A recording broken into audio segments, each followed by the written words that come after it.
We didn't do anything wrong, but somehow we lost. Nokia is facing challenging and very dynamic times right now.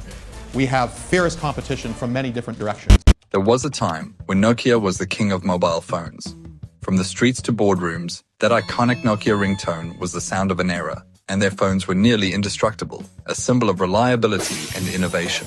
Nokia dominated the market in a way few companies ever had, rising to become the largest cell phone manufacturer in the world. They were ahead of the curve, leading the charge in mobile technology and defining what the modern phone could be. But in an industry where change happens in the blink of an eye, Nokia's reign didn't last forever. In the early 2000s, Nokia's throne started to shake. The market began to shift, new competitors emerged, and the once untouchable giant stumbled. What followed was a dramatic fall from grace, one of the most shocking collapses in tech history. But why did this happen?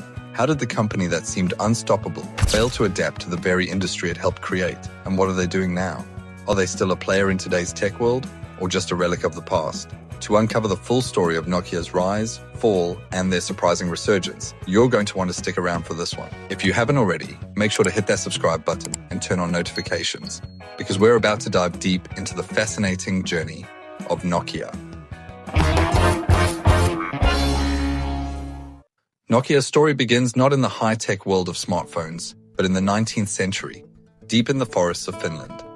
Founded in 1865 by Frederick Edestam, Nokia started as a pulp mill, producing paper products. For decades, this humble company operated as a manufacturer of various industrial products, including rubber and cables. But it wasn't until much later that they shifted into telecommunications. In 1967, Nokia Corporation was formed through a merger of Edestam's company with a few others, setting the stage for what would eventually become a telecommunications powerhouse. By the 1980s, Nokia had positioned itself as a key player in the burgeoning electronics industry, pivoting toward telecommunication devices. As the global demand for more sophisticated forms of communication grew, the company began producing mobile phones in the early 1980s, just as the cellular revolution was beginning. This bold decision to embrace mobile technology laid the foundation for what would become Nokia's golden era. They were not just another player in the market, they were innovators, willing to take risks in a rapidly evolving industry. Nokia was one of the pioneers in launching the GSM, which would later become the global standard for mobile communications. By the mid-1990s, Nokia's star was rising fast. They introduced some of the first truly user-friendly mobile phones. The Nokia 1011, launched in 1992, was one of the first GSM handsets, and by 1994, Nokia's 2100 series became a global sensation. Nokia's iconic ringtone, first introduced with the 2100 series, became a cultural marker. It was more than just a phone manufacturer. It was a brand that people around the world began to associate with quality, innovation, and durability. The phones were simple, reliable, and best of all, built like tanks. Who doesn't remember the indestructible Nokia 3310? Nokia's success in the late 1990s and early 2000s wasn't just a result of good phones though. They were also master strategists. They invested heavily in research and development, always looking for ways to stay ahead of the competition. Their ability to create phones that worked well across various markets, from Europe to Asia and Africa, allowed them to dominate the global market. By 1998, Nokia had become the largest mobile phone manufacturer in the world, surpassing Motorola. They were riding high, responsible for over 40% of the global market share by the early 2000s. At this point, Nokia was practically untouchable. They were launching hit after hit, with models like the 3210, 6310, and 6600 becoming household names. People loved the sleek designs, intuitive user interfaces, and groundbreaking features. The mobile phone was no longer a luxury, it was a necessity, and Nokia had made it accessible to the masses. Everything seemed to be going right for Nokia, so what went wrong?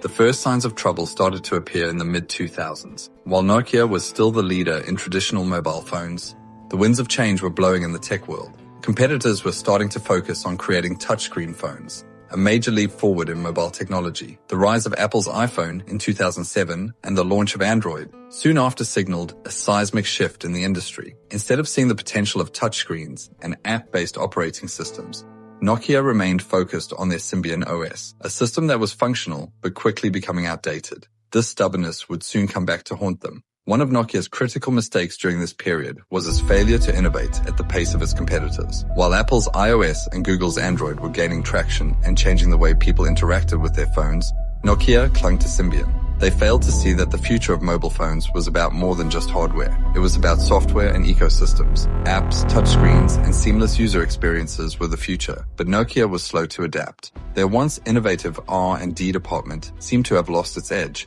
and they were no longer producing devices that felt cutting edge. By the late 2000s, the cracks in Nokia's empire were starting to show. Their market share began to slip as Apple and Android devices surged in popularity. Consumers were moving away from Nokia's traditional phones and gravitating towards sleek, app-driven smartphones that offered a superior user experience. In the blink of an eye, Nokia went from market leader to an industry laggard. Their dominance was fading, and internally, the company was struggling to adapt. By 2010, it was clear that Nokia had lost its grip on the mobile market, and drastic changes were needed to save the company from complete irrelevance. Then came Stephen Elop, the man many would later blame for Nokia's downfall. In 2010, Elop, a former Microsoft executive, took over as CEO of Nokia with the task of turning the ship around. At the time, the company was at a crossroads. Should they continue to develop Symbian, or should they embrace a new operating system to compete with Apple and Android? Elop made a controversial decision. Instead of pushing Nokia to develop its own OS or adopting Android, he struck a deal with Microsoft.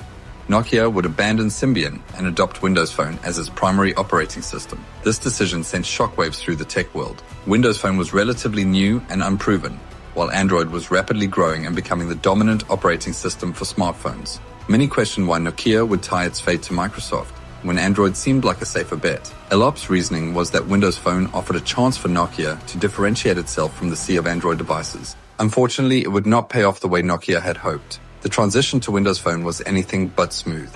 The first wave of Nokia's Windows Phone devices, branded under the Lumia series, failed to gain significant traction in the market. While the hardware was impressive, the software lacked the polish and app ecosystem that iOS and Android users had grown accustomed to. Developers weren't flocking to build apps for Windows Phone, and consumers weren't interested in switching to an unproven platform.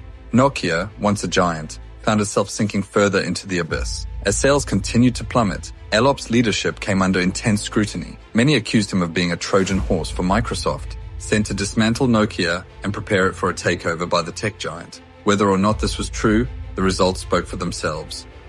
By 2013, Nokia was in dire straits. The company that had once dominated the mobile phone industry with an iron grip was now a shadow of its former self, bleeding market share and revenue at an alarming rate. The final blow came in September 2013, when Microsoft announced that it would acquire Nokia's mobile phone business for $7.2 billion.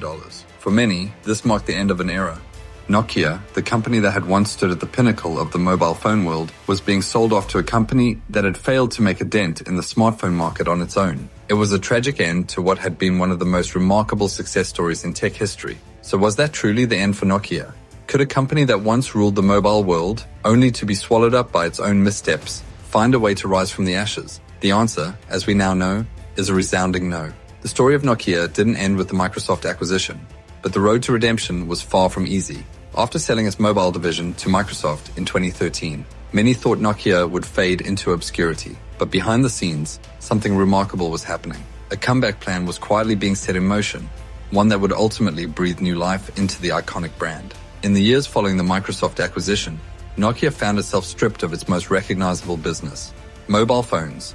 But the company was still alive, and under the leadership of CEO Rajeev Suri, Nokia began to pivot toward a new future. Instead of trying to reclaim its lost position in the smartphone market, Nokia turned its focus to what it had always been good at: network infrastructure. Suri and his team saw an opportunity in the rapidly growing telecommunications sector, where the demand for high-speed networks was exploding.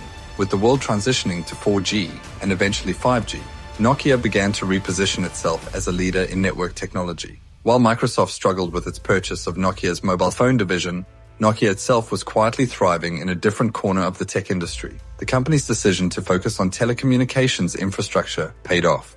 Nokia became a key player in the development and deployment of 4G and 5G networks, working with carriers and governments around the world. This shift allowed Nokia to build a strong, sustainable business in an area that was less competitive than the crowded smartphone market. Nokia Networks, as it was called, began to generate significant revenue.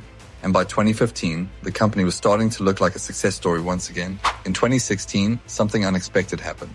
Nokia was returning to the smartphone market, but this time with a very different strategy. The company partnered with HMD Global, a Finnish startup founded by former Nokia employees. HMD Global acquired the rights to use the Nokia name on smartphones and feature phones, giving the brand a fresh lease on life. With HMD at the helm, Nokia-branded smartphones running on Android were reintroduced to the world. And this time, Nokia wasn't trying to reinvent the wheel. Instead, they focused on creating reliable, affordable smartphones. The first Nokia-branded Android phones launched in 2017, and they were met with a warm reception. The phones, which combined solid hardware with the simplicity of Android's pure interface, weren't trying to compete directly with the premium flagships of Apple or Samsung. Instead, Nokia positioned itself as a trusted mid-range brand that could offer value for money. This was a strategic decision, rather than chase after the high-end market, where giants like Apple and Samsung dominated.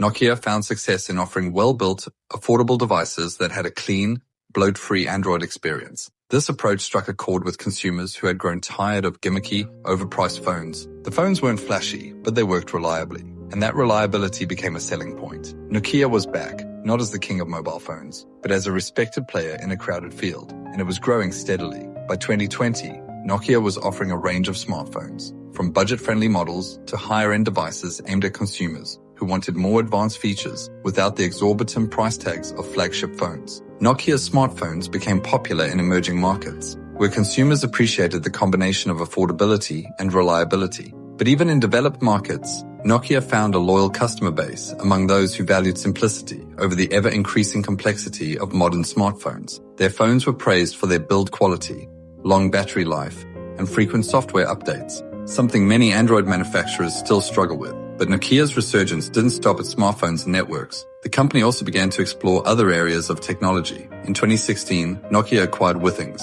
a French company specializing in health and fitness devices. This acquisition signaled Nokia's intention to enter the burgeoning market for wearables and digital health solutions. Although the Withings brand was later sold back to its original founders, the move highlighted Nokia's willingness to experiment and diversify its offerings. They were no longer just a phone company or a network infrastructure giant. They were positioning themselves as a forward-thinking tech company that could compete in multiple sectors. Meanwhile, Nokia's role in the global 5G rollout became one of its biggest success stories. With the world rapidly moving toward 5G networks, Nokia found itself in high demand. The company was at the forefront of building the infrastructure needed to support the next generation of mobile communications. Major telecom operators and governments around the world turned to Nokia to provide the equipment and expertise required to make 5G a reality. By 2022, Nokia had established itself as one of the leaders in the 5G space. By 2024, Nokia's position as a tech powerhouse had been restored, but it looked very different from the company that once dominated the mobile phone world. Instead of chasing the smartphone crown,